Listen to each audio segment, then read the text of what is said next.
Hello everyone, my name is Paige Grossman, and Michelle and I are going to be presenting our team's topic, which is pharmaceutical prices. Pharmaceutical prices are really high, and this is a problem that affects everyone.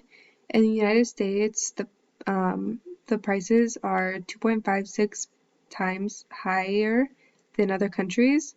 And then if you look to the right, there is a graph that puts it into perspective, like the United States compared to the other countries in Europe.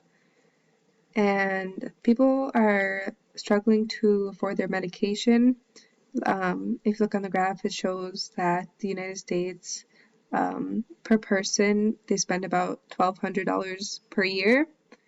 And many people often skip doses of their medication to just trying to save money, and people are dying from the lack of money for their treatment.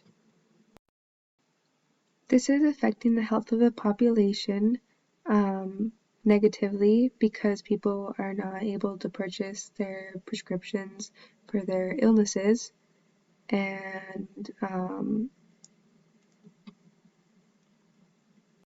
the pharmaceutical companies keep raising the costs to increase profits.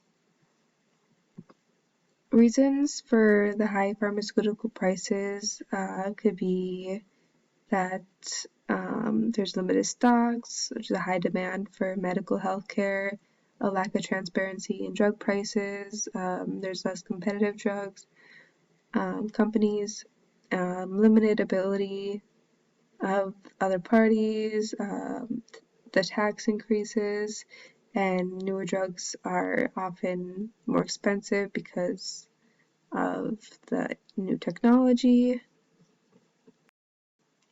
And also insurance could also be a contribution as to why pharmaceutical costs are so high.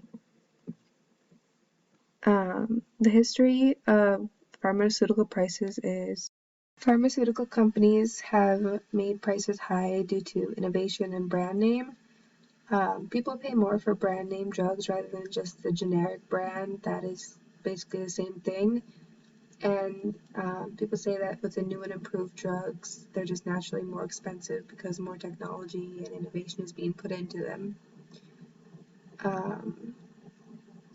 The increased prices of pharmaceutical drugs have put a negative effect on the hospitals, and so they're reducing their staffs, and there's delayed infrastructure maintenance, and they're trying to look for alternative treatments or therapies which are not that cost effective, as not many people are able to afford prescription drugs.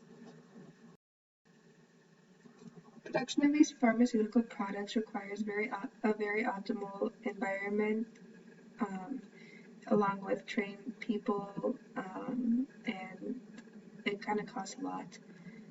Prescribed medications are made for a limited number of population, like for genetic disorders, and certain medications cost more just because they're more effective. And marketing policies have also played a role in the increased prices, as sometimes manufacturers' prices don't match the original prices, just so they can get a profit as well. And lastly, the pharmaceutical companies hide their negative data to make it look better to the public, and to sell at a higher price, and they just hide all the negative data to protect their reputation.